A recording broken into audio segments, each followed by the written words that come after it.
Assalamualaikum warahmatullahi wabarakatuh. Ketemu lagi di kuliah online pengantar mekanika kuantum. Pada sesi sebelumnya saya sudah membacakan tentang postulat mekanika kuantum, ada 5. Dan juga di daerah keadaan sistem, yaitu terkait dengan postulat yang pertama, saya sudah sedikit menguraikan. Dan kali ini saatnya kita masuk ke contoh soal yang terkait dengan keadaan sistem.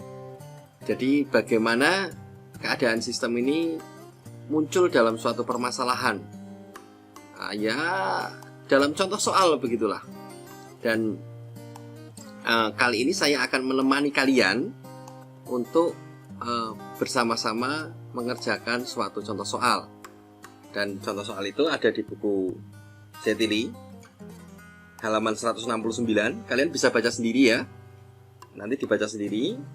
Dan saya akan menemani kalian untuk mengerjakan soal ini sebagai sarana untuk latihan awal ya. Oke, langsung saja kita baca. Saya bacanya campur-campur ya, dalam bahasa Indonesia dan Inggris ya. Jadi tinjau suatu sistem yang diberikan dalam suku-suku ortonormal. Yang perlu diperhatikan adalah ortonormal, himpunan ortonormal dalam 3 vektor, yaitu V1, V2, dan V3.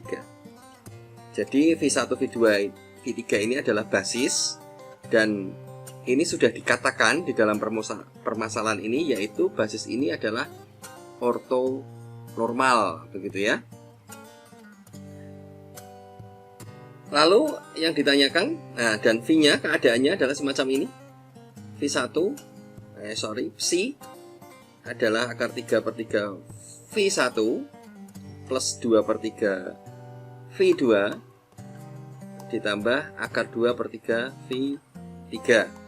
Oke, itu adalah persoalan keadaan sistem yang diketahui. Dan pertanyaannya adalah, tunjukkan bahwa psi ini ternormalisasi.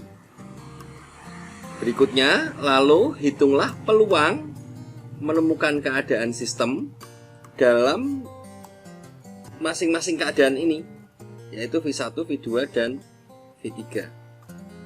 Berikutnya, tunjukkan juga bahwa probabilitas totalnya itu sama dengan 1. Oke. Ketiga, sekarang tinjau ada sebanyak 810 ensemble dengan sistem identik. Nah, maksudnya keadaan ini itu ada semacam 810. Lalu hitunglah berapa banyak keadaan itu muncul. Berapa banyak sistem akan ditemukan untuk masing-masing keadaan. Jadi kalau dilakukan 810 pengukuran begitu, masing-masing keadaan, maksudnya V1, V2, dan V3 ini munculnya sebanyak berapa. Bisa dipahami ya. Jadi kita memahami dari soalnya dulu dan apa saja yang ditanyakan di dalam soal tadi. Oke, jawabannya di sini sudah ada semua. Sudah lengkap begitu ya. Oke, sampai jumlah pengukurannya. Begini, sudah beres. Jadi sekarang kita tinggal melakukan perhitungannya satu-satu. Dan saya akan menjawab lagi sambil menjelaskan beberapa konsep yang muncul yang mungkin kalian terlewat dari apa yang sudah pernah dijelaskan, atau mungkin memang belum memahami bagaimana mengaplikasikan beberapa pengetahuan, beberapa pemahaman yang sudah dijelaskan sebelumnya. Oke, saya tulis ulang dulu ya, bahwa saya punya, saya ganti hitam dulu. Saya punya psi itu sama dengan akar 3/3 V1 ditambah 2/3 V2 ditambah akar 2/3 V3. Dan dikatakan bahwa keadaan ini adalah basisnya masing-masing adalah basis yang sudah ternormalisasi.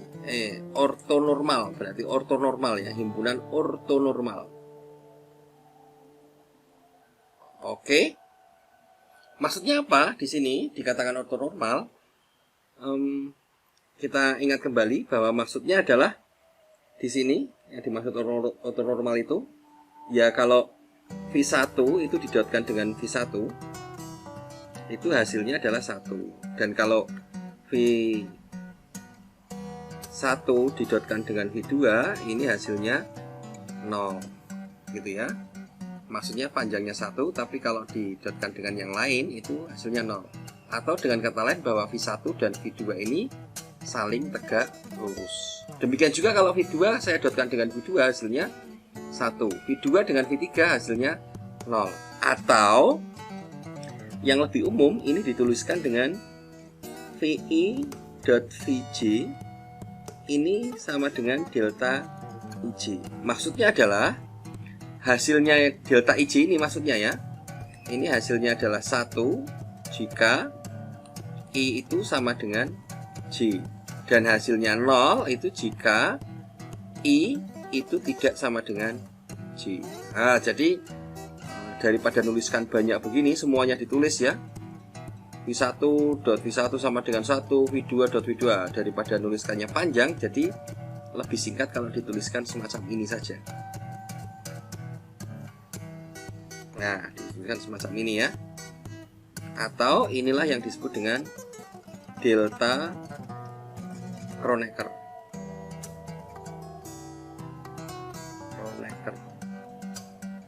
Atau indeks boneka saja ya. Jadi maksudnya hanya itu saja, delta IJ. Oke, kita lanjutkan. Nah, sekarang kita mulai menjawab pertanyaan. Bahwa pertama tadi yang ditanyakan bahwa apa ya? Buktikan bahwa psi.psi itu sama dengan 1. Oke, kita lakukan saja psi.psi. Nah, kita tahu psi.psi kalau ini sudah ortonormal ya, berarti kan kita tinggal ngalikan seperti dot product biasa itu. Ini dikalikan dengan ini dikalikan dengan ini dikalikan dengan ini, sehingga hasilnya tentu kita tahu V.V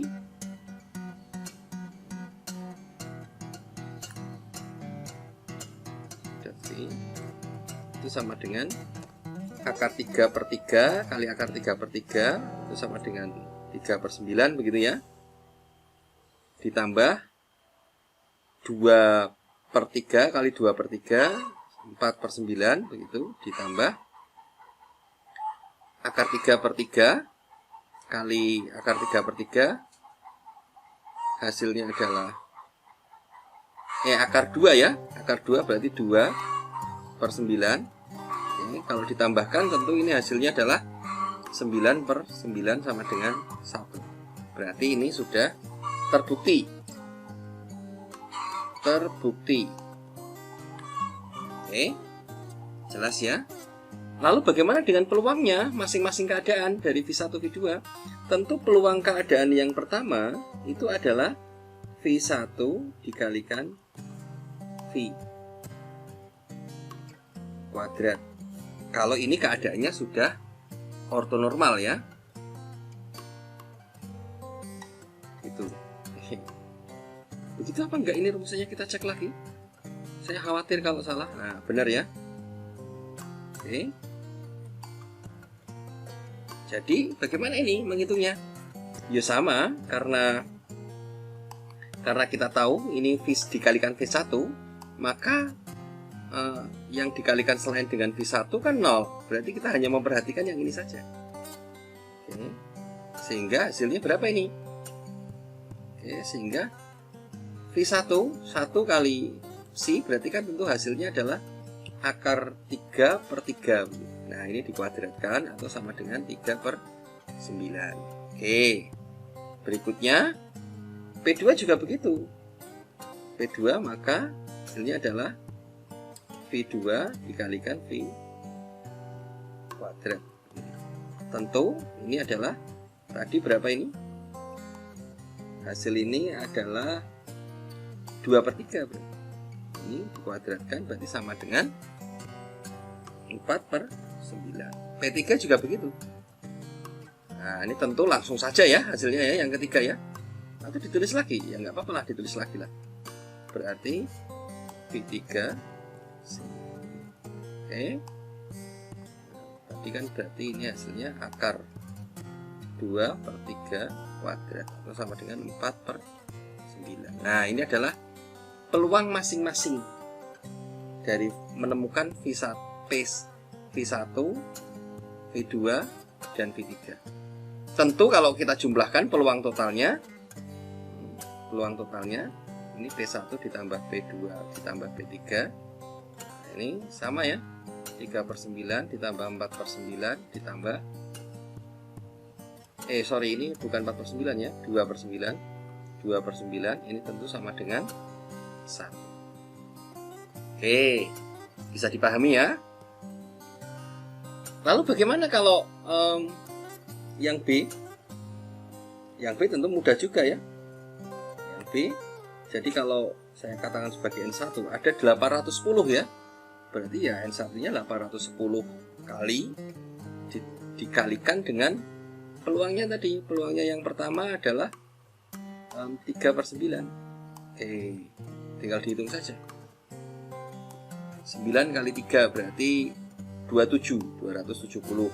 Nah, N2-nya berarti sama saja 810 dikalikan 4/9. Nah, 360. Lalu N3-nya sama dengan 810 dikali 2/9.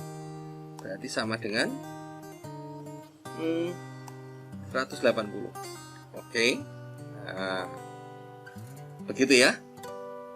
Saya pikir bisa dipahami. Kalian bisa cross check jawaban itu benar atau salah di sini. Dan setelah saya uraikan semacam ini, oke, setelah saya contohkan bersama-sama dengan kalian menemani membaca, kalau masih ada yang bingung dan masih ada yang perlu kalian tanyakan, silahkan tanyakan di kolom komentar atau tanyakan di grup, begitu ya, di forum diskusi. Oke, saya akhiri dulu. Sampai ketemu di materi selanjutnya. Materi selanjutnya tentang observable dan operator. Saya akhiri dulu. Wassalamualaikum warahmatullahi wabarakatuh.